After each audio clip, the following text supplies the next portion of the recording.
So the new JJK manga is out, and men do have a lot to say about this new series. Now, let me first be very honest with everyone. I won't lie, I wasn't the most hyped for this manga series. And here is why. Because when I found out that Gege was doing a new manga series, I was very happy. But the fact that Yuji and the rest of the gang were not involved, I was a bit salty. So going into this, I was a bit skeptical about it. And let me be honest with you, I'm still a bit skeptical about this series. I'm not just going to go through the first chapter of this series and then determine that this series is the best. No, that's just naive of anyone thinking that they can assess a comic with just one chapter. But one thing I will say is that from what I've seen, I think there is potential for this series. So what I'm going to do in this video is, firstly, I'm going to recap everything that we have learned from this chapter 1. Then I'm going to point out 2 or 3 things that you might not have even noticed as you read this chapter. And a little spoiler, I think Yuji is still alive. And I think Yuji is still young. So yeah, if you enjoyed this video, you know what to do. Make sure you like, make sure you share, make sure you subscribe. I really appreciate that. And yeah, without any further ado, let's dive into this manga. So the manga opens up with Yuka, the granddaughter of Yuta. And if you see the name, and this is one thing I love about Gege Akutami, it's always the naming convention. We can see that her name is literally the first 2 letters of Yuta's name and the last letter of Rika, so Yuka. So that was just something fun that I picked out. From what we can see from the get-go, we can see that both Yuta and Maki already have favorites. Yuta's favorite is Yuka, and we can see that he even gave her his precious ring. And anybody that has read JJK knows just how important that ring is to Yuka. But now the big question I'm asking now is Rika still in the ring, or has she passed on? The way I'm saying it, I feel that it would make sense if she has passed on with Yuta. So I really don't expect her to be popping up in this new series. But going forward, we can see that Yuta gives the ring to Yuka, and she's very happy about it. But then we cut to the place where Yuta and Maki has passed out, and we can see that she's currently 10 years old. So right now it's official that Yuta and Maki is no longer with us.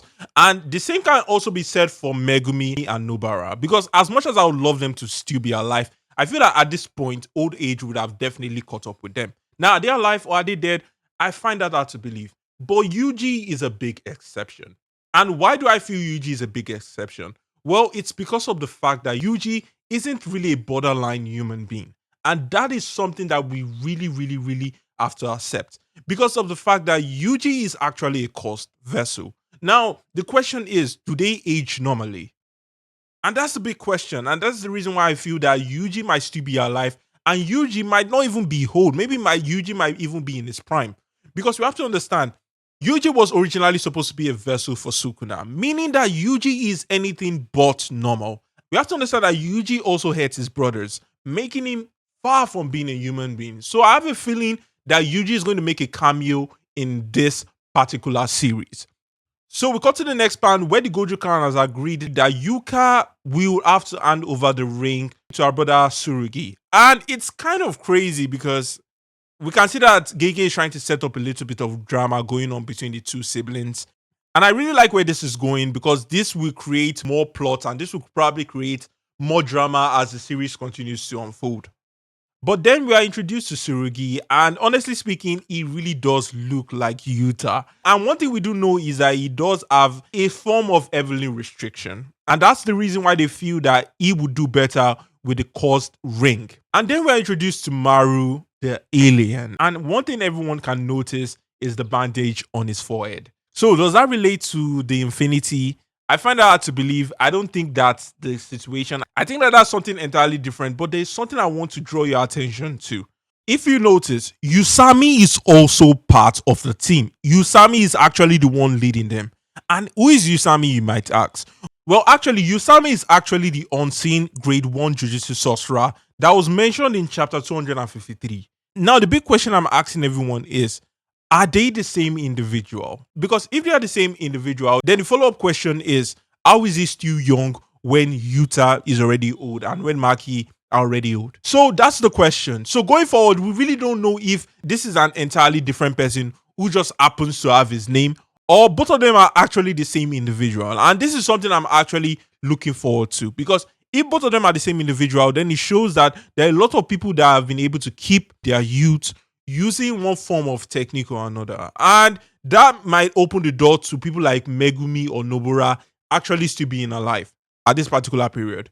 So, what is the plot of chapter 1? Well, a short recap is there have been a lot of child kidnapping going on in Japan. Why? Because a lot of people have been adopting these kids in order for them to use as cost reserve. And you can see that this is actually tied to Kenjaku when he actually called the leaders of the world to convey to them that this is what you can do with a basic JJK sorcerer.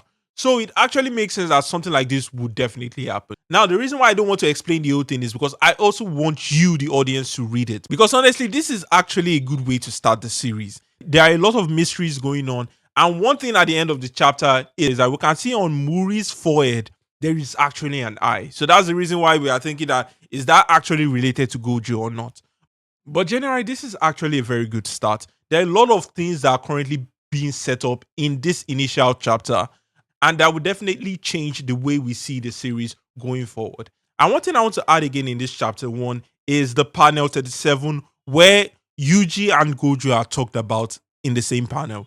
And one thing I do like is that from what everything looks like, it's as though Yuji is now famous, or Yuji is as famous as Gojo, because nobody is supposed to know who Yuji is. And the fact that everybody knows that Yuji and Gojo were the one that stopped Sukuna 65 years ago really shows that at a particular point, Yuji has influence. And I wouldn't be surprised if Yuji has a clan under him at this particular period. But this is me just speculating. But one thing I'm very sure, and one thing I know for a fact, is that Yuji is going to appear in this manga series. You can mark my word on that. But generally, this was actually a very good read. I really enjoyed it. And I like the fact that there were so many things that were established. If I were to rate this chapter, I'll give it an 8 out of 10. Why am I giving it an 8? Because there are a lot of things that were established in this first chapter that will lead up and that will build up to the upcoming chapters. So I'll definitely give this a 8 because it got my attention. Going into this series, honestly speaking, I wasn't really interested. Once they told me that Yuji and the gang were not there, I really wasn't interested. But as I read the first chapter, honestly, I was intrigued. So I definitely give this a 8 over 10. Does this mean that this new series is good? Well, I'm not really sure. We have to wait for like 10 to 15 more chapters to actually get a solid read on this series and see what Gege's vision for this series entails. So generally, I can't really wait to read the subsequent chapters that will be coming out. And definitely, I'll be doing reviews on it. I will try as much as possible not to cover spoilers. But if I feel as though a situation arises where I do have to cover spoilers, definitely I will cover spoilers. So yeah, that'll be all for today's video, guys. If you enjoyed anything I had to say, you know what to do. Make sure you like, make sure you share, make sure you subscribe. I really appreciate that. And I'll see you guys later.